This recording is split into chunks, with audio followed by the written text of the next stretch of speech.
Option A കാസർഗോഡാണ്. Option A കാസർഗോഡാണ്. Option A കാസർഗോഡാണ് ഹെർക്കില എന്നറിയപ്പെട്ടത്. അപ്പൊ ഒന്നാമത്തെ ചോദ്യം, കേരളത്തിലെ ഏത് പ്രദേശമാണ് ഹെർക്കില എന്നറിയപ്പെട്ടതെന്ന് കേട്ട് കഴിഞ്ഞാൽ ഏത് പ്രദേശമാവില്ലേ? ഏതാണ്? Option A Herkila. Option A Kasaragod. Option A കാസർഗോഡാണ്. അടുത്ത രണ്ടാം ചോദ്യം, കേന്ദ്ര സർക്കാർ നിയമിച്ച CD മായി കമ്മീഷൻ പഠിച്ച വിഷയം ഏതാണ്? കേന്ദ്ര സർക്കാർ നിയമിച്ച CD മായി കമ്മീഷൻ പഠിച്ച വിഷയം ഏതാണ് ചോദ്യം. ആൻസർ ഇതിൽ തമ്പ് കൊടുത്തേ. ഓക്കെ, കമന്റ് ചെയ്തേ ഏതാ answer? Option B. Option B endosulfan ആണ്. എൻഡോസൾഫാൻ. അത് ഓർത്തിരിക്കാൻ എളുപ്പമാണ്. ഈ നമ്മൾ എൻഡോസൾഫാൻ കീടനാശിനി, ഒരു മായം ചേർക്കുന്നത് പോലെയല്ലേ നമ്മൾ ഈ കീടനാശിനി പ്രയോഗിക്കുന്നത്, അല്ലേ? അപ്പൊ മായം ചേർക്കുന്നത് പോലെ നമ്മൾ എൻഡോസൾഫാൻ പ്രയോഗിക്കുന്നത് ഓർത്താൽ മതി. ഓക്കെ, അപ്പൊ എൻഡോസൾഫാൻ ആണ് CD മായി കമ്മീഷൻ. CD മായി കമ്മീഷൻ എൻഡോസൾഫാൻ ആണ്. ഓക്കെ, അടുത്ത മൂന്നാം ചോദ്യം, കേരളീയ കാർഷിക രീതി പ്രകാരം ഒരു വർഷത്തിലെ ഞാറ്റുവേലകളുടെ എണ്ണം എത്രയാണ്? കേരളീയ കാർഷിക രീതി പ്രകാരം ഒരു വർഷത്തിലെ ഞാറ്റുവേലകളുടെ എണ്ണം എത്രയാണ് ചോദ്യം. മൂന്നാമത്തത് പ്രീവിയസ് ചോദ്യമാണ്. ഓക്കെ, കമന്റ് ചെയ്തേ. ഓപ്ഷൻ ഡി 27 ആരെങ്കിലും കണ്ടിട്ടുണ്ടോ ഈ ചോദ്യം ക്വസ്റ്റ്യൻ പേപ്പറിൽ എവിടെയെങ്കിലും? ഇതൊരു പ്രീവിയസ് ചോദ്യം. BQ ആണ് കേട്ടോ. ഞാറ്റുവേലകളുടെ എണ്ണം പ്രീവിയസ് ചോദ്യമാണ്. ഇത് ചോദിക്കും. ഈ ഞാറ്റുവേല എന്ന് ഉദ്ദേശിക്കുന്നത് ഞായർ വേല എന്നാണ്. ഞായർ വേല. ഈ ഞായർ എന്ന് വെച്ചാൽ ഏത് ഗ്രഹമുണ്ടാ? ഏതെങ്കിലും ഗ്രഹമാണോ ഞായർ? ഞായർ ഗ്രഹമല്ല. ഞായർ നമ്മുടെ സൂര്യനെ ബേസ് ചെയ്ത് പറയുന്നതാണ് ഞായർ എന്ന് പറയുന്നത് കേട്ടോ. സൂര്യനെ ബേസ് ചെയ്താണ് നമ്മൾ ഞായർ എന്ന് പറയുന്നത്. ഞായർ വേല അതാണ് നമ്മൾ ഞാറ്റുവേല എന്നായത് കേട്ടോ. ഞായർ വേല എന്ന് പറഞ്ഞു ഞാറ്റുവേല ആയത്. ഒരു വർഷത്തിലെ ഞാറ്റുവേലകളുടെ എണ്ണം 27 പ്രീവിയസ് ചോദ്യമാണ്. ഞാറ്റുവേലയുടെ എണ്ണം 27, അത് പ്രീവിയസ് ചോദ്യമാണ്. ഓക്കെ, അടുത്ത 44ാമത്തെ ചോദ്യം, KR Narayanan national institute of visual science and arts സ്ഥിതി ചെയ്യുന്ന ജില്ല. ഓക്കെ, കമന്റ് ചെയ്തേ. ഏതാണ് ആൻസർ? ഓപ്ഷൻ എ കോട്ടയമാണ്. Kottayam. KR Narayanan national institute of visual science and arts സ്ഥിതി ചെയ്യുന്ന ജില്ല കോട്ടയമാണ് കേട്ടോ. കോട്ടയമാണ് ആൻസർ ആയിട്ട് വരുന്നത്. ഓക്കെ, തെക്കുംതല എന്ന സ്ഥലത്തിന്റെ പേര്. ഇതിന്റെ ഇപ്പോഴത്തെ ചെയർമാന്റെ പേര് നമ്മൾ പഠിച്ചായിരുന്നു റീസെന്റ് കറണ്ട് അഫയേഴ്സിലെ. ചെയർമാൻ സെയ്ദ് അക്തർ മിർസയാണ് ചെയർമാൻ. ഓക്കെ, അതെ, സെയ്ദ് അക്തർ മിർസയാണ് ചെയർമാൻ ആയിട്ട് വരുന്നത്. അടുത്ത 5ാമത്തെ ചോദ്യം, മത്സ്യത്തൊഴിലാളികളുടെ സുരക്ഷ, കടൽ രക്ഷാ ദൗത്യം എന്നിവയ്ക്ക് നിർമ്മിച്ച കേരള സർക്കാരിന്റെ ആദ്യ മറൈൻ ആംബുലൻസിന്റെ പേരെന്തെന്നാണ് ചോദ്യം.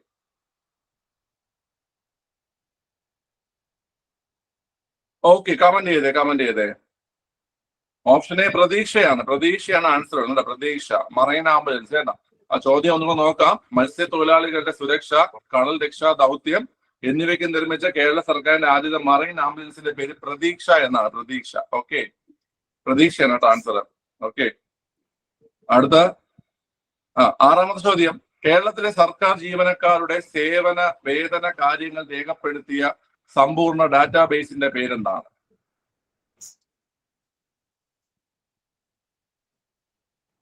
ഓക്കെ, ആരുടെ മൈക്കാണ് ആയിട്ടുള്ളത്? പേരെന്ന് പറഞ്ഞേ. പേര് കമന്റ് ചെയ്തേ.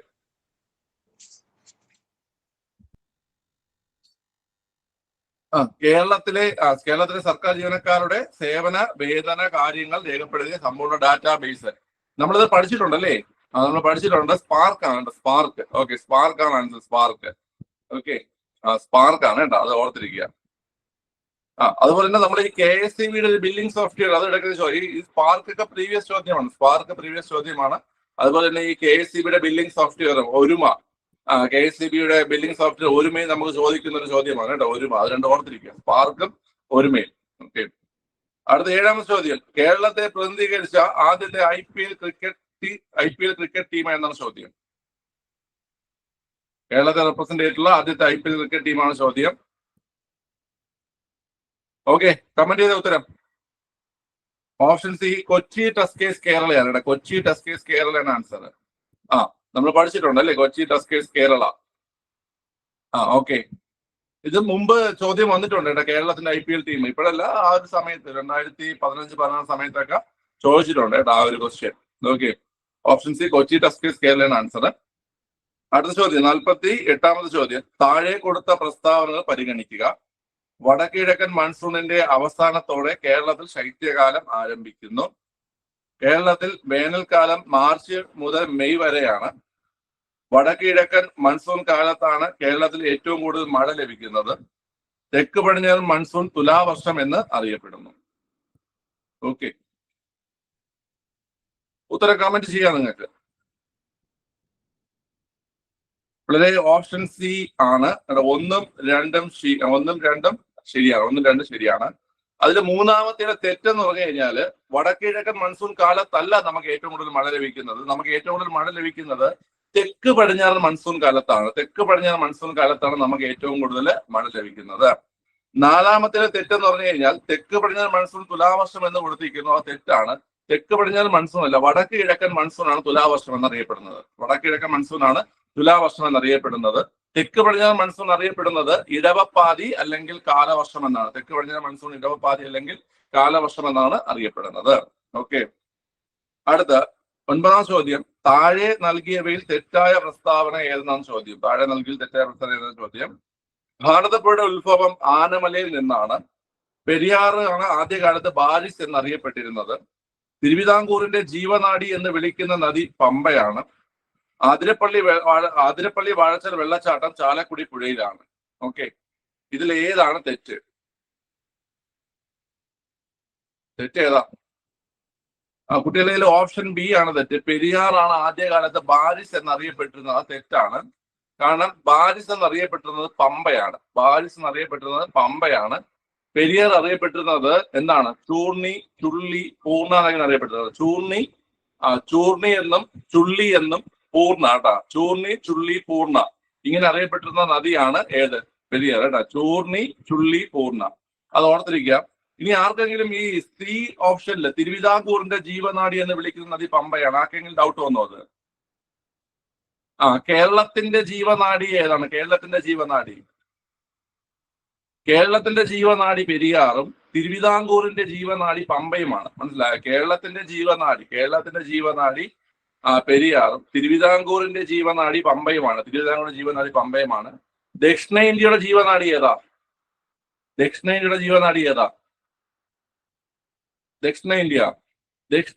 ജീവനാഡി എന്നറിയപ്പെടുന്നത് കാവേരിയാണ് കേട്ടോ. ദക്ഷിണേന്ത്യയുടെ ജീവനാഡി കാവേരിയാണ്. ഓക്കെ, ഓർക്കുക. തിരുവിതാംകൂർ പമ്പ, കേരളം പെരിയാറ്, ദക്ഷിണേന്ത്യ ഏതാണ്? ദക്ഷിണേന്ത്യയുടെ കാവേരിയാണ് കേട്ടോ. കാവേരിയാണ് ദക്ഷിണേന്ത്യയുടെ ജീവനാഡി എന്ന് അറിയപ്പെടുന്നത്. അടുത്ത 9ാം ചോദ്യം. കോമൺവെൽത്ത് ഗെയിംസ് അത്ലറ്റിക്സിലെ മെഡൽ സ്വന്തമാക്കിയ ആദ്യ മലയാളി വനിതാ കായിക താരം ആരാണ്? കോമൺവെൽത്ത് ഗെയിംസ് അത്ലറ്റിക്സിൽ മെഡൽ സ്വന്തമാക്കിയ ആദ്യ മലയാളി വനിതാ കായിക താരം ആരാണ്? ഓക്കെ, കമന്റ് ചെയ്തേ. Option A Anju Bobby George ആണ് കേട്ടോ. അഞ്ജു ബോബി ജോർജ് ആണ് ആൻസർ കേട്ടോ. അഞ്ജു ബോബി ജോർജ് ആണ്. നമ്മൾ MD വത്സമ്മ ഒരു ചോദ്യം പഠിച്ചായിരുന്നു. MD വത്സമ്മ എന്തായിരുന്നു? MD വത്സമ്മയുടെ ചോദ്യം നമ്മൾ 2 ദിവസം മുമ്പ് വർക്ക്ഔട്ട് ചെയ്തപ്പോൾ നമ്മൾ ക്വസ്റ്റ്യൻ പഠിച്ചായിരുന്നു. MD വത്സമ്മ ഏഷ്യൻ ഗെയിംസിൽ സ്വർണം നേടിയ വ്യക്തിയാണ് ആര്? MD വത്സമ്മ. മനസ്സിലായി? ഏഷ്യൻ ഗെയിംസിൽ സ്വർണം നേടിയ വ്യക്തിയാണ് ആര് കുട്ടികളെ? MD വത്സമ്മ. ഓക്കെ, ഒരു KC ഏലമ്മയുണ്ട്. KC ഏലമ്മ, അതൊന്ന് പഠിച്ചു വെച്ചോണം. KC ഏലമ്മയുടെ ചോദ്യം. ഈ 3 ആൾക്കാർ അർജുന അവാർഡ് നേടുന്ന ആദ്യത്തെ മലയാളി വനിതയാണ് KC Elamma. Okay, Arjuna award നേടുന്ന ആദ്യത്തെ മലയാളി വനിതയാണ് KC ഏലമ്മ കേട്ടോ. അർജുന അവാർഡ് നേടുന്ന ആദ്യത്തെ മലയാളി വനിത KC ഏലമ്മയും അതുപോലെ തന്നെ ഈ പറയുന്ന അഞ്ജു ബോബി ജോർജ് എന്താണ്? കോമൺവെൽത്ത് ഗെയിംസിൽ സ്വർണം നേടുന്ന ആദ്യ വനിത അഞ്ജു ബോബി ജോർജുമാണ്. ഓക്കെ, അതുപോലെ തന്നെ ഏഷ്യൻ ഗെയിംസിൽ സ്വർണം നേടുന്ന ആദ്യ വനിത ആരാ? അത് MD വത്സമ്മ. ഓക്കെ, ഈ അർജുന അവാർഡ് നേടുന്ന ആദ്യത്തെ മലയാളി ആരാ? പ്രീവിയസ് ചോദ്യമാണ്. അർജുന അവാർഡ് നേടുന്ന ആദ്യത്തെ മലയാളി ആരാണ്? C ബാലകൃഷ്ണനാണ് അർജുന അവാർഡ് നേടുന്ന ആദ്യത്തെ മലയാളി. C ബാലകൃഷ്ണൻ ഏത് ഇനമെന്നറിയോ? C ബാലകൃഷ്ണൻ പർവ്വതാരോഹണമാണ് കേട്ടാ. പർവ്വതാരോഹണമാണ് അദ്ദേഹത്തിന്റെ ഇനം. ഇത് രണ്ടും ചോദിച്ചിട്ടുണ്ട്. മനസ്സിലായല്ലോ? അർജുന അവാർഡ് നേടുന്ന ആദ്യ മലയാളി C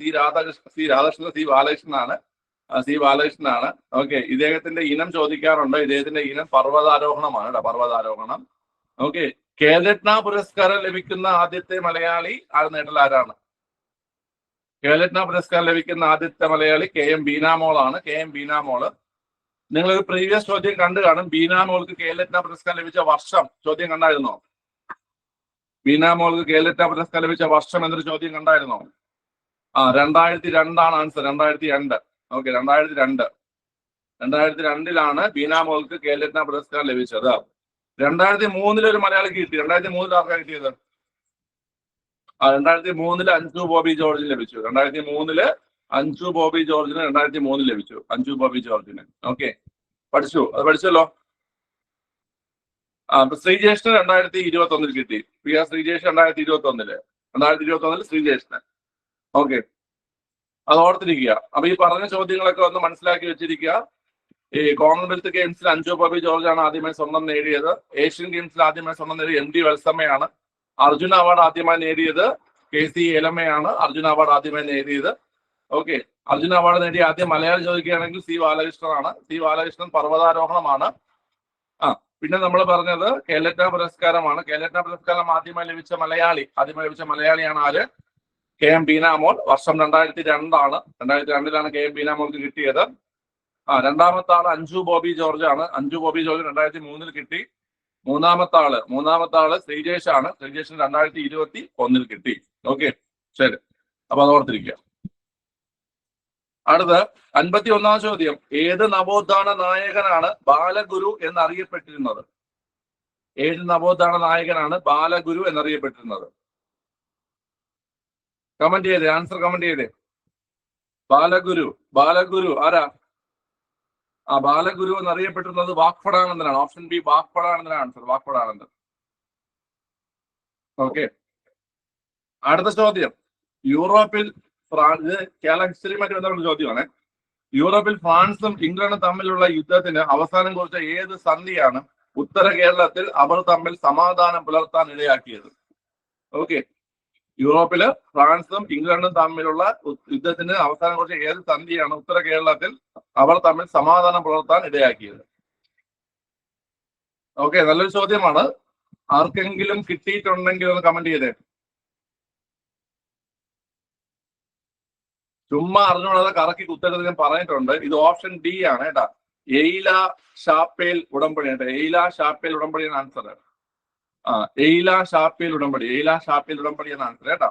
ഓക്കെ, നമുക്കറിയാം പ്രാചീന കാലത്ത് എന്ന് പറഞ്ഞു കഴിഞ്ഞാൽ കേരളത്തിന്റെ പ്രദേശങ്ങൾ, അതായത് ഉത്തര കേരളത്തിന്റെ പ്രദേശങ്ങൾ ആരുടെ കയ്യിലായിരുന്നു? ബ്രിട്ടീഷുകാരുടെ കയ്യിലും. പിന്നെ മാഹി ആ പ്രദേശങ്ങൾ ആരുടെ കയ്യിലായിരുന്നു? ഫ്രാൻസുകാരുടെ കയ്യിലുമായിരുന്നു. മനസ്സിലായില്ലേ? ഓക്കെ, അപ്പൊ അതിനെക്കുറിച്ച് നമ്മൾ പറഞ്ഞിരിക്കുന്നത്. ഓക്കെ, അപ്പൊ ആ ഉടമ്പടി ഓർത്ത് വെച്ചിരിക്കുക. എയ്ല ഷാപ്പേൽ ഉടമ്പടി ഉണ്ട്. എയ്ല ഷാപ്പേൽ ഉടമ്പടിയാണ്. ചിലപ്പോൾ ഡിഗ്രി ലെവൽ ക്വസ്റ്റ്യൻസിലൊക്കെ കയറി വരാം. ഓക്കെ, ക്ലിയർ ആണല്ലോ. അടുത്ത് മുല്ലപ്പെരിയാർ പാട്ടക്കരാർ ഒപ്പുവെച്ച വർഷം. മുല്ലപ്പെരിയാർ പാട്ടക്കരാർ ഒപ്പുവെച്ച വർഷം കമന്റ് ചെയ്തേ.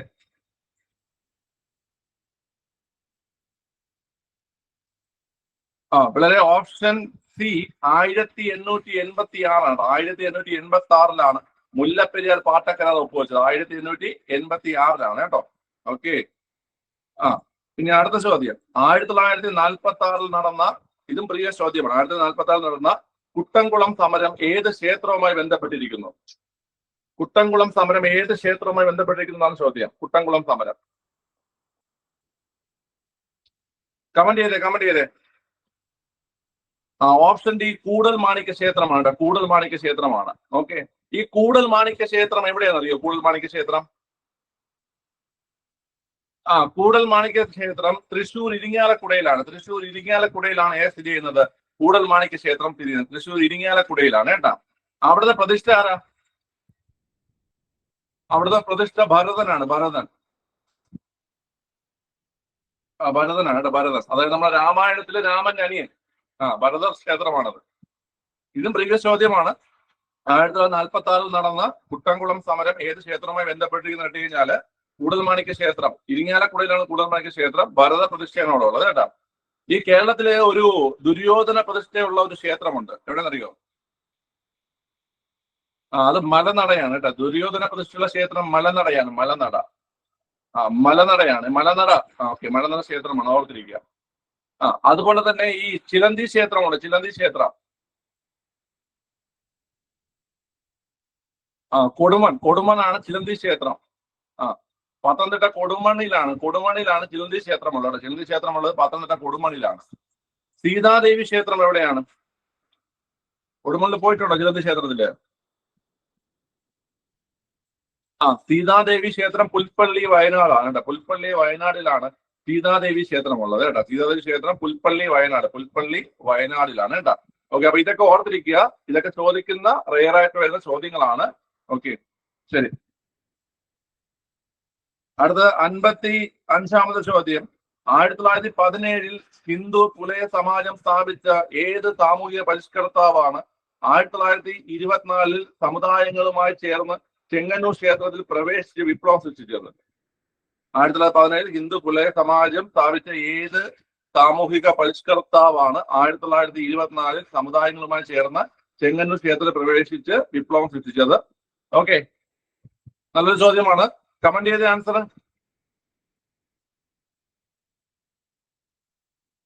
വളരെ ഓപ്ഷൻ ഡി കുറുമ്പൻ ദൈവത്താനാണ്. ഓപ്ഷൻ ഡി ആണ് ആൻസർ കേട്ടോ. Option D. ഇത് ഈ ഹിന്ദു പുലയ സമാജം അത് വെച്ചിട്ട് ഇങ്ങനെ പിടിക്കുന്നുള്ളതേ. കുറുമ്പൻ ദൈവത്താനാണ് ആൻസർ. കുറുമ്പൻ ദൈവത്താനാണ് ആൻസർ. ഓക്കെ, അത് അവിടെ വെച്ചോണം. 1917 ഹിന്ദു പുലയ സമാജം സ്ഥാപിച്ച വ്യക്തിയാണ്. 1924 ചെങ്ങന്നൂർ ക്ഷേത്രത്തിൽ പ്രവേശിച്ച് വിപ്ലവം സൃഷ്ടിച്ചു. ഓക്കെ, കുറുമ്പൻ ദൈവത്താനാണ് ഓർത്തിരിക്കുക. അടുത്ത ഏത് ചിത്രത്തിലെ അഭിനയത്തിനാണ് 1960 ശാരദയ്ക്ക് മികച്ച നടിക്കുള്ള ദേശീയ പുരസ്കാരം ലഭിച്ചത് എന്നാണ് ചോദ്യം.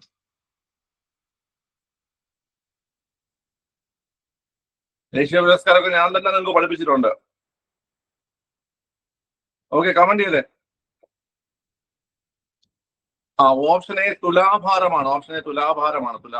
ഓക്കെ, തുലാഭാരം. അപ്പൊ ഞാൻ പറഞ്ഞ തുലാഭാരത്തിനും സ്വയംവരത്തിനും കിട്ടിയിട്ടുണ്ട്. സ്വയംവരം 72-ലാണെന്ന് പറഞ്ഞല്ലേ. അവിടെ ഇവിടെ സ്വയംവരം ഓപ്ഷനിലുണ്ട്. നമ്മൾ ആ കണക്ഷനൊക്കെ പറഞ്ഞ ഓർമ്മയുണ്ടല്ലോ. എന്തായിരുന്നു കണക്ഷൻ? ഒരു കുഞ്ഞ് ജനിച്ചാൽ ആദ്യം നടക്കുന്നത് തുലാഭാരമാണ് അല്ലേ. അതിനുശേഷമാണ് സ്വയംവരം. അപ്പൊ ആദ്യം അവാർഡ് കിട്ടിയത് 68 അവാർഡ് കിട്ടിയത് തുലാഭാരത്തിനാണ്. ഓക്കെ, ഒരു കുഞ്ഞ് ജനിച്ചാൽ ആദ്യം തുലാഭാരവും പിന്നെ സ്വയംവരവും നടത്തുന്ന ഓർത്ത് വെച്ചിരുന്നാൽ മതി കേട്ടോ. ഓക്കെ, അപ്പൊ തുലാഭാരം 68, സ്വയംവരം 72. അടുത്ത് കേളി ദ്വൈമാസിക പുറത്തിറക്കുന്ന സാംസ്കാരിക സ്ഥാപനം ഏതാണ്? കേളി ദ്വൈമാസിക പുറത്തിറക്കുന്ന സാംസ്കാരിക സ്ഥാപനം ഏതാണ് ചോദ്യം. കമന്റ് ചെയ്തോളൂ. ഓപ്ഷൻ സി കേരള സംഗീത നാടക അക്കാദമിയാണ് കേട്ടോ. സംഗീത നാടക അക്കാദമി നമ്മൾ റീസെന്റ് ആയിട്ട് പഠിച്ച കാര്യമാണത്. കേളി ദ്വൈമാസിക പുറത്തിറക്കുന്നത് സംഗീത നാടക അക്കാദമിയാണ്. കേളി എന്ന ദ്വൈമാസിക പുറത്തിറക്കുന്നത്. ഓക്കെ, കൊള്ളാം. അടുത്ത് ആദ്യത്തെ പത്മഭൂഷൺ ജേതാക്കളിൽ ഒരാളായ ജെമിനി റോയ് ഏത് മേഖലയുമായി ബന്ധപ്പെട്ടിരിക്കുന്നു? ആദ്യത്തെ പത്മഭൂഷൺ ജേതാക്കളിൽ ഒരാളായ ജെമിനി റോയ് ഏത് മേഖലയുമായി ബന്ധപ്പെട്ടിരിക്കുന്ന ചോദ്യം. നല്ലൊരു ചോദ്യമാണത്. കൃത്യമായി അറിയാമെങ്കിൽ അറ്റൻഡ് ചെയ്യാവൂ. ചുമ്മാ കറക്കി കുത്തി ഉള്ള മാർക്ക് കളയരുത്. കമന്റ് ചെയ്യലേ. ഓപ്ഷൻ ബി ചിത്രകലയാണ്. ചിത്രകല. ഓപ്ഷൻ ബി ചിത്രകലയാണ് ആൻസർ. ജെമിനി റോയ് ചിത്രകലയാണ്. ഓക്കെ, പഠിച്ചിരിക്കുക.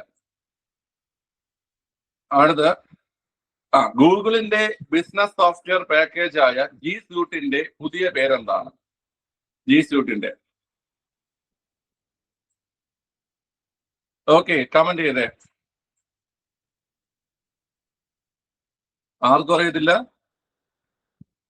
ജി സ്യൂട്ടിന്റെ പുതിയ പേര് option B Google workspace ആണ് കേട്ടോ. Option B Google workspace ആണ് answer. Okay, Google workspace ആണ് കേട്ടോ. ജി സ്യൂട്ടിന്റെ പുതിയ പേരാണ് ഗൂഗിൾ വർക്ക് സ്പേസ്. നിങ്ങൾ ഗൂഗിൾ വർക്ക് സ്പേസ് യൂസ് ചെയ്യാറുണ്ടോ? നിങ്ങൾ ഉണ്ടോ? ഇല്ലേ?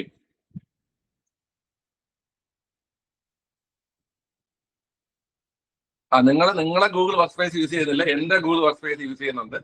നിങ്ങളിപ്പോ ഈ കണ്ടുകൊണ്ടിരിക്കുന്ന ഈ മീറ്റ് ഗൂഗിൾ വർക്ക് സ്പേസിന്റെ ഒരു ഭാഗമാണ് കേട്ടോ. ഓക്കെ, ശരി. അത് ഈ ഓക്കെ, അപ്പൊ ഈ ക്ലാസ് നമ്മൾ ഗൂഗിൾ മീറ്റ് ഒക്കെ ഈ ഗൂഗിൾ വർക്ക് സ്പേസിന്റെ ഒരു ഭാഗമാണ്. ക്ലിയർ ആണല്ലോ? ശരി. ഇത് നമ്മുടെ മറ്റേ ഈ ഇന്റർനെറ്റ് പോലെയാണ്. നമ്മൾ മാസാമാസം നമുക്ക് പേയ്മെന്റ് ഉണ്ട്. മാസാമാസം നമ്മൾ പേയ്മെന്റ് ചെയ്യണം. അങ്ങനെ കുറെ കാര്യങ്ങളൊക്കെ ഉണ്ട് ഇതില്. പേയ്മെന്റ് നമ്മൾ കാർഡ് ആഡ് ചെയ്ത് പൊക്കോളും. ശരി, അപ്പൊ ഗൂഗിളിന്റെ ബിസിനസ് സോഫ്റ്റ്വെയർ പാക്കേജ് ആയ ജി സ്യൂട്ടിന്റെ പുതിയ പേരാണ് ഗൂഗിൾ വർക്ക് സ്പേസ്. എന്താണ് വളരെ ഗൂഗിൾ വർക്ക് സ്പേസ് കേട്ടാ. ശരി. അടുത്ത് 1975 പ്രാബല്യത്തിൽ വന്ന റംസാർ കൺവെൻഷൻ എന്തുമായി ബന്ധപ്പെട്ടിരിക്കുന്നു എന്നാണ് ചോദ്യം. വളരെ ഈസി ക്വസ്റ്റ്യൻ ആണ്. കമന്റ് ചെയ്തേ. ഓപ്ഷൻ സി തണ്ണീർത്തടങ്ങളാണ്. ഓപ്ഷൻ സി തണ്ണീർത്തടങ്ങളാണ് കേട്ടാ. ഓക്കെ, അപ്പൊ ആർക്കെങ്കിലും ഒരു ഡൗട്ട് വന്നാ 75-ലല്ലോ 71-ലല്ലേ റംസാർ കൺവെൻഷൻ എന്ന്? അപ്പോൾ അത് ശരിയാണ്. റംസാർ കൺവെൻഷൻ നടന്നത് 71-ലാണ്. റംസാർ കൺവെൻഷൻ നടന്നത് 71-ലും അത് പ്രാബല്യത്തിൽ വന്നത് 75-ലുമാണ്. മനസ്സിലായ? 71 ഫെബ്രുവരി 2-നാണ് റംസാർ കൺവെൻഷൻ നടന്നത് കേട്ടാ. 71 ഫെബ്രുവരി 2-നാണ് റംസാർ കൺവെൻഷൻ നടന്നത്. പ്രാബല്യത്തിൽ വന്നതാണ് 75 ഡിസംബർ 15-ന്. 75 ഡിസംബർ 15-നാണ് എന്ത് ചെയ്തത് കുട്ടികളെ? ഇത് പ്രാബല്യത്തിൽ വന്നത്. 71 ഫെബ്രുവരി 2-ന് നടന്നത് കൊണ്ടാണ് നമ്മൾ ഫെബ്രുവരി 2 എന്തായിട്ട് ആചരിക്കുന്നത്? തണ്ണീർത്തട ദിനമായിട്ട് ആചരിക്കുന്നത്. അപ്പൊ ഫെബ്രുവരി 2-ആണ് നമ്മൾ തണ്ണീർത്തട ദിനം. തണ്ണീർത്തട ദിനം ഓർത്തിരിക്കുക. വളരെ ഇമ്പോർട്ടന്റ് ആയിട്ടുള്ള ഒരു ഓപ്ഷനാണ് അത് കേട്ടോ. ഓക്കെ, അടുത്ത് 61-ാം ചോദ്യം. താഴെ കൊടുത്ത വസ്തുതകളിൽ തെറ്റായവ ഏതാണ്? മനുഷ്യ ശരീരത്തിലെ ഏറ്റവും വലിയ ഗ്രന്ഥി കരൾ, മനുഷ്യ ശരീരത്തിലെ ഏറ്റവും ചെറിയ അസ്ഥി സ്റ്റേപ്പീസ്, മനുഷ്യ ശരീരത്തിലെ ഏറ്റവും വലിയ അസ്ഥി ഭീമർ, മനുഷ്യ ശരീരത്തിലെ ഏറ്റവും ചെറിയ പേശി സാർട്ടോറിയസ്. കമന്റ് ചെയ്തേ, ആൻസർ കമന്റ് ചെയ്തേ.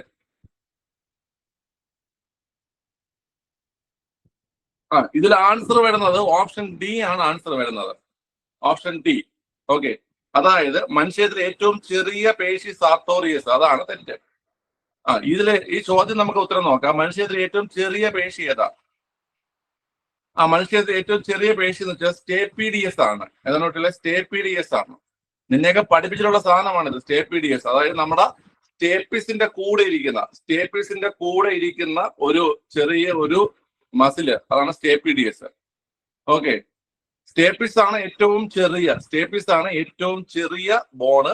ആ സ്റ്റേപ്പീസിന്റെ കൂടെ ഇരിക്കുന്ന ഒരു ചെറിയ മസിലാണ് സ്റ്റേപ്പീഡിയസ്. ഏതാണ്ടിലെ സ്റ്റേപ്പീഡിയസ്. അത് മറക്കരുത്, പഠിച്ചു വെച്ചോണം. സാർട്ടോറിയസിനും ചോദ്യമുണ്ട്. സാർട്ടോറിയസിന്റെ ചോദ്യം എന്താ? സാർട്ടോറിയസിന്റെ ചോദ്യം എന്ന് വെച്ച് കഴിഞ്ഞാല് ഏറ്റവും നീളം കൂടിയ പേശിയാണ് സാർട്ടോറിയസ്. ഏറ്റവും നീളം കൂടിയ പേശിയാണ് സാർട്ടോറിയസ്. നമ്മൾ പഠിച്ചിട്ടുള്ള സാധനം തന്നെയാണത്. ഓക്കെ, ഞാൻ ഈ കിടക്കുന്ന രീതിയിൽ തന്നെ നിങ്ങൾക്ക് ലിസ്റ്റ് തന്ന് ഞാൻ പഠിപ്പിച്ചിട്ടുണ്ട്. ഈ ഒരു 10-20 ക്വസ്റ്റ്യൻ ഓർമ്മയുണ്ടോ? ഓക്കെ, ശരി. അപ്പൊ അത് ഞാൻ പറഞ്ഞു, അത് ഇമ്പോർട്ടന്റ് ആണ്. നിങ്ങൾ പഠിച്ചിരിക്കുക ആ ഒരു കാര്യങ്ങൾ. അടുത്ത് 62-ാമത്തത്. ലിറ്റിൽ ബ്രെയിൻ എന്നറിയപ്പെടുന്ന മസ്തിഷ്ക ഭാഗം ഏതാണ് ചോദ്യം. Little brain. കമന്റ് ചെയ്തേ. ഓപ്ഷൻ ബി സെറിബെല്ലം ആണ് ആൻസർ. ഓപ്ഷൻ ബി സെറിബെല്ലം ആണ് ആൻസർ കേട്ടോ. സെറിബെല്ലം. അടുത്ത് 63-ാം ചോദ്യം. താഴെ കൊടുത്തവയിൽ കൊഴുപ്പിൽ ലയിക്കുന്ന ജീവകങ്ങളിൽ പെടാത്ത ഏതാണ് ചോദ്യം. ഈസി ക്വസ്റ്റ്യൻ ആണ്. കമന്റ് ചെയ്തേ.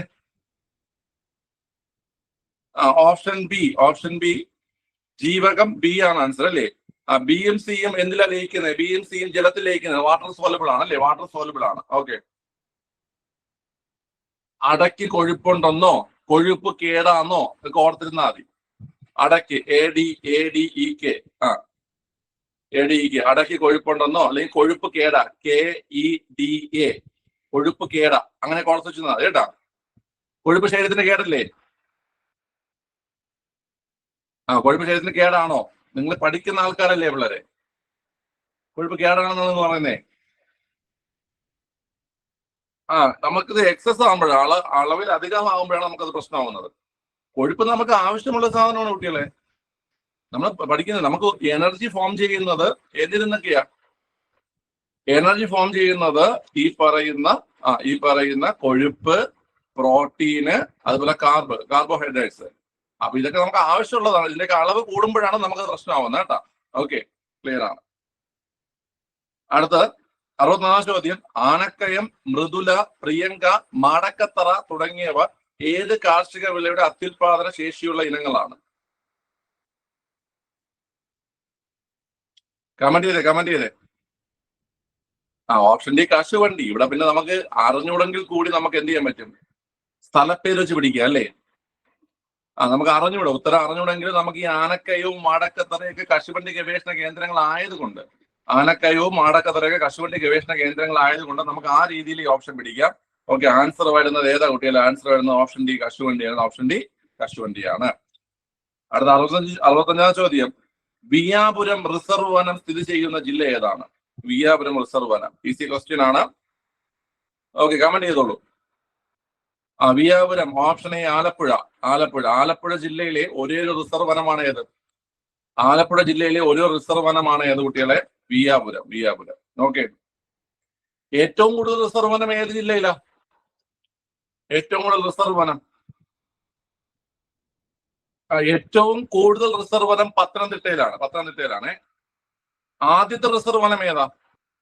കേരളത്തിൽ ആദ്യത്തെ റിസർവ് വനം കോന്നിയാണ്. കോന്നിയാണ്. ഏറ്റവും വലുത് ഏതാ? ഏറ്റവും വലുത് റാന്നി. ഓക്കെ, ശരി. അപ്പൊ അത് ഓർത്തിരിക്കുക. ആലപ്പുഴ ജില്ലയിലെ ഒരു റിസർവ് വനമാണ് വിയാപുരം. ഓക്കെ, അതുപോലെ തന്നെ ആദ്യത്തെ റിസർവ് വനം എന്ന് പറഞ്ഞു കഴിഞ്ഞാൽ കോന്നിയാണ്. ഏറ്റവും വലുതെന്ന് പറഞ്ഞു കഴിഞ്ഞാൽ റാന്നിയാണ്. ഏറ്റവും കൂടുതൽ റിസർവ് വനം പത്തനംതിട്ട ജില്ലയിലാണ് ഏറ്റവും കൂടുതൽ റിസർവ് വനങ്ങൾ ഉള്ളത്. അടുത്ത്, ഏത് ഉപകരണമാണ് ആപേക്ഷിക ആർദ്രത കണ്ടുപിടിക്കാൻ ഉപയോഗിക്കുന്നത്? ഏത് ഉപകരണമാണ് ആപേക്ഷിക ആർദ്രത കണ്ടുപിടിക്കാൻ ഉപയോഗിക്കുന്നതാണ് ചോദ്യം. ഈസി ക്വസ്റ്റ്യൻ ആണ്. ഏതാ കുട്ടികളെ? ഓപ്ഷൻ എ ആണ്. ഹൈഗ്രോമീറ്റർ ആണ് കേട്ടോ. Hygrometer. Okay, option A hygrometer ആണ്. ശരി. അപ്പൊ ഹൈഡ്രോമീറ്റർ എന്താണ്? Hydro density. അതാണ്. ആ ഡ്രായുടെ ഡി പിടിച്ചാൽ ഡെൻസിറ്റി പിടിച്ചാൽ ഹൈഡ്ര. ആ ഡാ എടുത്ത വെച്ചാൽ ഡാ ഡെൻസിറ്റി കേട്ടാ. ഡാ വരുമ്പോ ഡെൻസിറ്റി നടത്തിച്ചാൽ സാന്ദ്രതയാണ് ഏത് കുട്ടികളെ? ഹൈഡ്രോമീറ്റർ. അപ്പൊ ഡാ വരുമ്പോ ഡെൻസിറ്റി നടത്താതെ കൺഫ്യൂഷൻ വരത്തില്ല, കൺഫ്യൂഷൻ ഉള്ള ആൾക്കാർക്ക്. അപ്പൊ ആപേക്ഷിക ആർദ്രത ഹൈഗ്രോമീറ്റർ. അതുപോലെ തന്നെ ഈ സാന്ദ്രത അല്ലെങ്കിൽ ഡെൻസിറ്റി ഹൈഡ്രോമീറ്റർ. അനിമോമീറ്റർ ഒക്കെ അറിയായിരിക്കുമല്ലോ. അനിമോമീറ്റർ എന്താ? കാറ്റിന്റെ വേഗത അളക്കുന്ന ഉപകരണമാണ് അനിമോമീറ്റർ. കാറ്റിന്റെ വേഗത അളക്കുന്ന ഉപകരണമാണ് കേട്ടാ. പൈറോമീറ്റർ ഉയർന്ന ഊഷ്മാവ് അളക്കുന്ന ഉപകരണമാണ്. ഉയർന്ന ഊഷ്മാവ് അളക്കുന്ന ഉപകരണമാണ് ഈ പറയുന്ന പൈറോമീറ്റർ കേട്ടാ. ഉയർന്ന ഊഷ്മാവ് അളക്കുന്ന ഉപകരണമാണ് പൈറോമീറ്റർ. ഇനി താഴ്ന്ന ഊഷ്മാവ് അളക്കുന്ന ഉപകരണം ഏതാ? താഴ്ന്ന ഊഷ്മാവ് അളക്കുന്ന അത് ക്രയോമീറ്റർ ആണ്. താഴ്ന്ന ഊഷ്മാവ് അളക്കുന്ന ഉപകരണം ക്രയോമീറ്റർ ആണ്. നിങ്ങൾ പൈറോജെനിക്സും ക്രയോജെനിക്സും കേട്ടിട്ടുണ്ടോ? പൈറോജെനിക്സ് എന്ന് വെച്ച് കഴിഞ്ഞാല് ഉയർന്ന ഊഷ്മാവിനെ കുറിച്ചുള്ള പഠനമാണ് എന്ത്? ഉയർന്ന ഊഷ്മാവിനെ കുറിച്ചുള്ള പഠനമാണ് പൈറോജെനിക്സ്. താഴ്ന്ന ഊഷ്മാവിനെ കുറിച്ചുള്ള പഠനമാണ് ക്രയോജെനിക്സ്.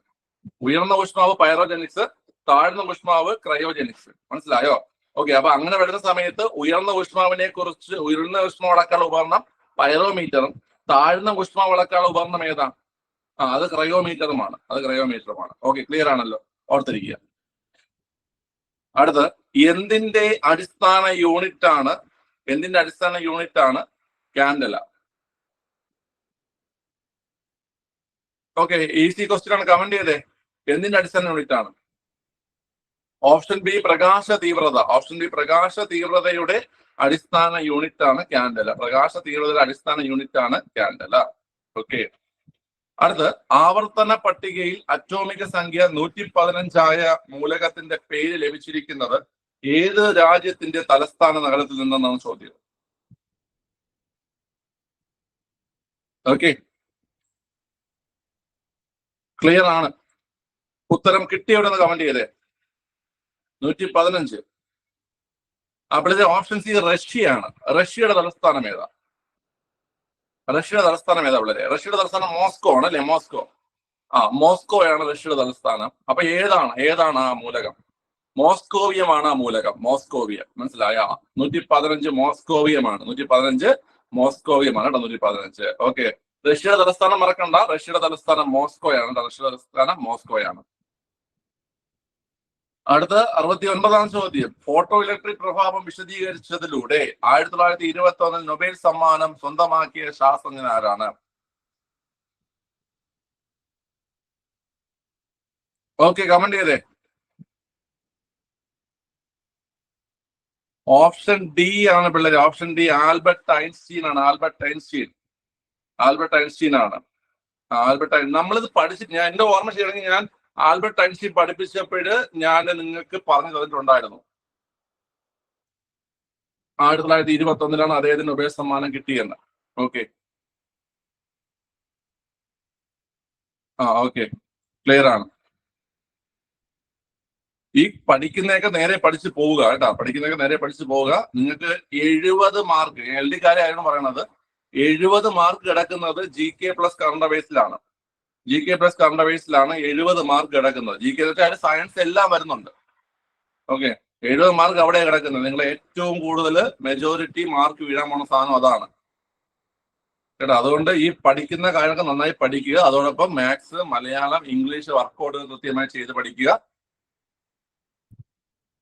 ഓക്കെ, മാത്സ്, മലയാളം, ഇംഗ്ലീഷ് ഞാൻ പറയണത് മൂന്നിനും കൂടെ 8 മാർക്ക് വെച്ചിട്ട്. അതായത് നിങ്ങൾ 8 താഴോട്ട് വിടാൻ പാടില്ല. 8 മാർക്ക് വെച്ചിട്ട് 24 മാർക്ക് അവിടെ നിന്ന് അടിച്ചിടണം. 2 പോട്ടെ, കുഴപ്പമില്ല. 24 മാർക്ക് അവിടെ നിന്ന് അടിച്ചിട്ട് ബാക്കിയുള്ള ഈ G K plus current affairs നിങ്ങൾക്ക് നല്ലപോലെ സ്കോർ ചെയ്യാമെങ്കിൽ നിങ്ങൾ പ്രതീക്ഷിക്കുന്നതിനേക്കാളൊക്കെ വലിയ റാങ്കിലായിരിക്കും വന്ന് വീഴാൻ പോണത്. മനസ്സിലായ? ഈ ഡെയിലി നിങ്ങൾ ചെയ്യുന്ന പ്രീവിയസ് ക്വസ്റ്റ്യൻ വർക്കൗട്ട്, നമ്മൾ ഈ ചെയ്യുന്ന ഈ വർക്കൗട്ട്, ഇതിൽ നിന്ന് തന്നെ ധാരാളം ചോദ്യങ്ങൾ നിങ്ങൾക്ക് കിട്ടും. കറണ്ട് അഫയേഴ്സ് ഉൾപ്പെടെ ധാരാളം. ഇപ്പൊ കറണ്ട് അഫയേഴ്സ് നമ്മുടെ ചാനലിൽ മറ്റേ ഇന്ന് എടുത്തിട്ടുണ്ട്, അത് മറ്റേ PSC ബുള്ളറ്റിന്റെ കറണ്ട് അഫയേഴ്സ്. അതൊക്കെ പഠിക്കുക, അതൊക്കെ കണ്ട് പഠിക്കുക. മനസ്സിലായി? ഇമ്പോർട്ടന്റ് ആയിട്ട് നോക്കിയാണ് നമ്മൾ എടുക്കുന്നത്. മനസ്സിലായ? അപ്പൊ ആ കറണ്ട് അഫയേഴ്സ് പ്ലസ് ജി കെയിലുള്ള നല്ല മാർക്ക് സ്കോർ ചെയ്യുക. 70 മാർക്കില്ലേ അതില്? അതില് എങ്ങനെ പോയാലും ഒരു 60-ന് പുറത്തൊക്കെ നമുക്ക് അടിച്ചിടണം കേട്ടാ. കുറച്ച് ക്വസ്റ്റ്യൻസ് ഒക്കെ പോകൂടെ എന്തായാലും നിങ്ങൾക്ക്. 60-ന് പുറത്തൊക്കെ നിങ്ങൾ അടിച്ചിടണം. മറ്റേത് എല്ലാം കൂടെ ഒരു 24-ന് അടിച്ചിടണം. ഞാൻ മിനിമം ആണ് പറയണത്. അതിന്റെ മുകളിലോട്ട് നിങ്ങളെ കൊണ്ട് എത്ര പറ്റുമെന്ന് അടിച്ചിട്ടോ. ഞാനൊരു മിനിമം മാർക്കാ പറയുന്നത്. ഓക്കെ, അങ്ങനെയൊക്കെ ആണെങ്കിൽ നിങ്ങൾ വിചാരിക്കണേക്കാളും വലിയ റാങ്കുകൾ കിട്ടും. ഓക്കെ, ശരി. അതുകൊണ്ട് എവിടെ നിന്നൊക്കെ ഇതൊക്കെ പഠിക്കാൻ പറ്റും, ഇങ്ങനത്തെ സിലബസ് ഉള്ള കാലം എവിടെ നിന്നൊക്കെ പഠിക്കാൻ പറ്റും അതെല്ലാം പഠിച്ചിരിക്കുക. ഓക്കെ, ശരി. അടുത്ത്, അരിമ്പാറ ഉണ്ടാവാൻ കാരണമായ സൂക്ഷ്മജീവി ഏതാണ്? അരിമ്പാറ ഉണ്ടാവാൻ കാരണമായ സൂക്ഷ്മജീവി ഏതാണെന്ന് ചോദ്യം. ഓക്കെ, കമന്റ് ചെയ്തേ. 7ാമത്തെ ക്വസ്റ്റ്യൻ പറഞ്ഞില്ലേടാ? സോറി. 7ാമത്തെ ക്വസ്റ്റ്യൻ, ഊർജവാഹികളായ കണങ്ങൾ ഉൾക്കൊള്ളുന്നതും ബഹിരാകാശത്ത് നിന്ന് വരുന്നതുമായ വികിരണം ഏതാണ്?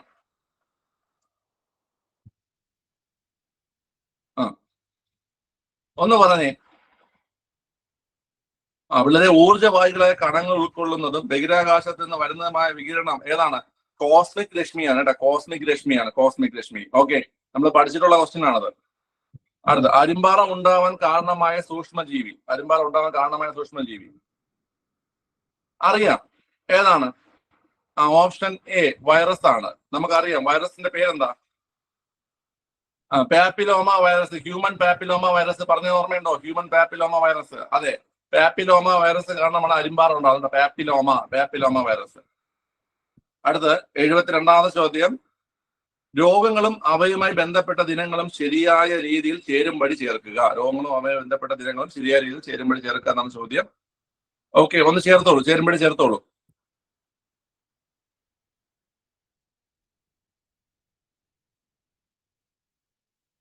കമന്റ് ചെയ്തേ, ആൻസർ കമന്റ് ചെയ്തേ. വലിയ സമയം വേണ്ട, ഈസി ക്വസ്റ്റ്യൻ ആണ്. പിന്നെ നമുക്ക് നോക്കാം. ലോക ക്യാൻസർ ദിനം ഫെബ്രുവരി 4. ലോക പ്രമേഹ ദിനം ഏതാ? ലോക പ്രമേഹ ദിനം നവംബർ 14. അടുത്ത്, ലോക മലേറിയ ദിനം ഏതാ? മലേറിയ ദിനം ഏപ്രിൽ 25. ഏപ്രിൽ 25 ആണ് ലോക മലേറിയ ദിനം.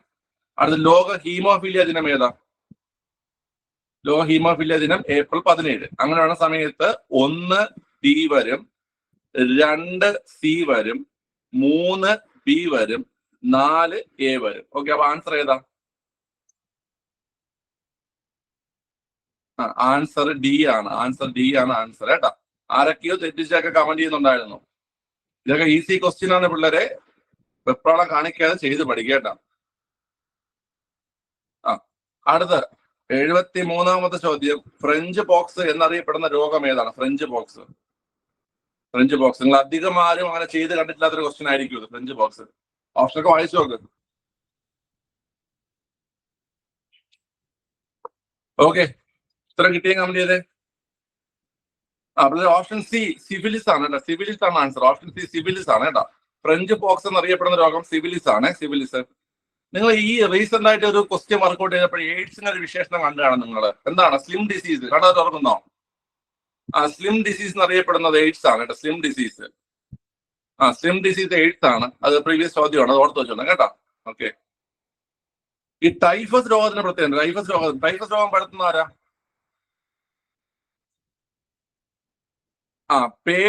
പേന് പരത്തുന്ന രോഗമാണ് ഏത്?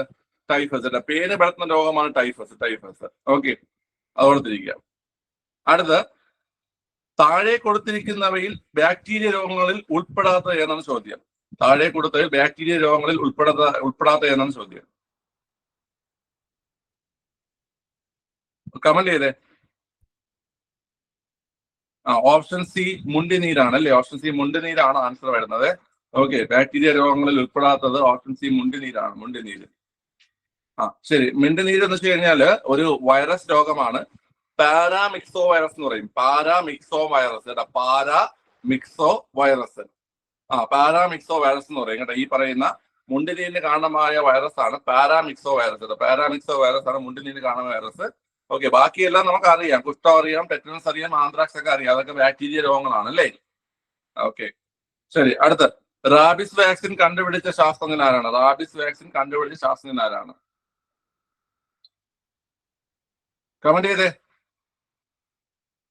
ഓപ്ഷൻ എ ലൂയി പാസ്റ്റർ ആണ് അല്ലേ? ലൂയി പാസ്റ്റർ ആണ് എന്ത് കണ്ടെത്തിയത്? റാബിസ് വാക്സിൻ കണ്ടെത്തിയത്. റാബിസ് വാക്സിൻ കണ്ടെത്തിയ ആരാണ്? Louis Pasteur. അടുത്ത് 76-ാമത്തെ ചോദ്യം, കേരളത്തിൽ ആദ്യത്തെ മെഡിക്കൽ കോളേജ് ആരംഭിച്ചത് എവിടെ? കേരളത്തിൽ ആദ്യ മെഡിക്കൽ കോളേജ് ആരംഭിച്ചത് എവിടെ? ഈസി ക്വസ്റ്റ്യൻ ആണ്. കമന്റ് ചെയ്തേ. ഓപ്ഷൻ ബി തിരുവനന്തപുരമാണ്. ഓപ്ഷൻ ബി തിരുവനന്തപുരമാണ്. തിരുവനന്തപുരം.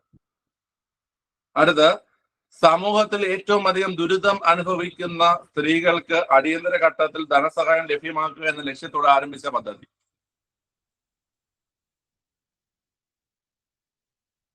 കമന്റ് ചെയ്തേ. Option C Athijeevika. അവിടെ സ്പെല്ലിംഗ് മിസ്റ്റേക്ക് വന്നതല്ല. ആ പദ്ധതിയുടെ പേര് അങ്ങനെ തന്നെയാണ്. അതിജീവിക എന്നാണ് പദ്ധതിയുടെ പേര് കേട്ടോ. അതിജീവിക, മനസ്സിലായ? അതിജീവിക എന്നാണ് പദ്ധതിയുടെ പേര്. അതിജീവിത അല്ല, അല്ല, ക തന്നെയാണ് ആൻസർ വരുന്നത് കേട്ടോ. അതിജീവിക, സ്പെല്ലിംഗ് മിസ്റ്റേക്ക് അല്ല കേട്ടോ. അവിടൊന്നും പറയണ്ടതില്. അടുത്ത, റോഡ് അപകടത്തിൽ പെടുന്നവർക്ക് ആദ്യ മണിക്കൂറിൽ തന്നെ അടിയന്തര ചികിത്സ ലഭ്യമാക്കാനായി സംസ്ഥാന സർക്കാർ നടപ്പിലാക്കിയ സൗജന്യ ആംബുലൻസ് ശൃംഖലയുടെ പേരെന്താണ്? സൗജന്യ ആംബുലൻസ് ശൃംഖല. ഓക്കെ, കമന്റ് ചെയ്തോളൂ. കുട്ടികളെ, ഇതിന്റെ ആൻസർ ഡി ആണ്. കനിവ്. കനിവാണ് കേട്ടോ. കനിവ് 108 ആൻസർ കേട്ടാ. കനിവ് 108 ആൻസർ. ശ്രദ്ധിച്ചൊക്കെ ചെയ്യും. ഓക്കെ, കനിവ് 108 കനിവ് 108 ആംബുലൻസ് സർവീസിന്റെ പേര്. ആദ്യ മണിക്കൂറിൽ തന്നെ അടിയന്തര ചികിത്സ ലഭ്യമാക്കാനായി സംസ്ഥാന സർക്കാർ നടപ്പിലാക്കിയ സൗജന്യ ആംബുലൻസ് ശൃംഖലയുടെ പേരാണ് കനിവ് 108. അടുത്ത്, കുടുംബശ്രീ റീജിയണൽ ക്യാൻസർ സെന്ററുമായും ആരോഗ്യ വകുപ്പുമായും സഹകരിച്ച് അർബുദ രോഗ നിർണയ സ്ക്രീനിങ്ങും ബോധവൽക്കരണവും നടത്തുന്ന പദ്ധതി ഏതാണ്? കുടുംബശ്രീ റീജിയണൽ ക്യാൻസർ സെന്ററുമായും ആരോഗ്യ വകുപ്പുമായും സഹകരിച്ച് അർബുദ രോഗ നിർണയ സ്ക്രീനിങ്ങും ബോധവൽക്കരണം നടത്തുന്ന പദ്ധതി ഏതാണ്? കമന്റ് ചെയ്തേ. സ്വാസ്ഥ്യമാണ്. ഓപ്ഷൻ എ സ്വാസ്ഥ്യമാണ് ആൻസർ. ഓപ്ഷൻ എ സ്വാസ്ഥ്യമാണ്. സ്വാസ്ഥ്യമാണ് ആൻസർ വരുന്നത്. അടുത്ത 80-ാമത്തെ ചോദ്യം, ആശുപത്രിയിലെ പ്രസവം പ്രോത്സാഹിപ്പിക്കുന്നതിലൂടെ നവജാത ശിശു മരണനിരക്ക് കുറയ്ക്കുക എന്ന ലക്ഷ്യത്തോടെ ദേശീയ ഗ്രാമീണ ആരോഗ്യ മിഷന്റെ നേതൃത്വത്തിൽ 2005 ഏപ്രിൽ 12 ആരംഭിച്ച പദ്ധതി ഏതാണ്? ആശുപത്രിയിലെ പ്രസവം പ്രോത്സാഹിപ്പിക്കുന്നതിലൂടെ നവജാത ശിശു മരണനിരക്ക് കുറയ്ക്കുക എന്ന ലക്ഷ്യത്തോടെ ദേശീയ ഗ്രാമീണ ആരോഗ്യ മിഷൻ നേതൃത്വത്തിൽ 2005 ഏപ്രിൽ 12 ആരംഭിച്ച പദ്ധതി ഏതാണ് ചോദ്യം? കമന്റ് ചെയ്തേ. വളരെ ഓപ്ഷൻ സി ജനനി സുരക്ഷാ യോജന. ജനനി സുരക്ഷാ യോജനയാണ്. ജനനി സുരക്ഷാ യോജനയാണ്. അത് പ്രീവിയസ് ചോദ്യമാണ്. ജനനി സുരക്ഷാ യോജന ഓർത്തിരിക്കുക, ഇമ്പോർട്ടന്റ് ചോദ്യമാണ് അത്. ഓക്കെ, നല്ല ചോദ്യമാണ്. ശരി, ഇനി അടുത്തത്. അപ്പൊ നമുക്ക് സമയമായി, നിങ്ങൾക്ക് അടുത്ത ക്ലാസ്സിനുള്ള സമയമായിട്ടുണ്ട്. അപ്പൊ നമുക്ക് മാർക്ക് കൂടെ നോക്കിയിട്ട് നമുക്ക് എന്ത് ചെയ്യാം, പോവാം. ഓക്കെ.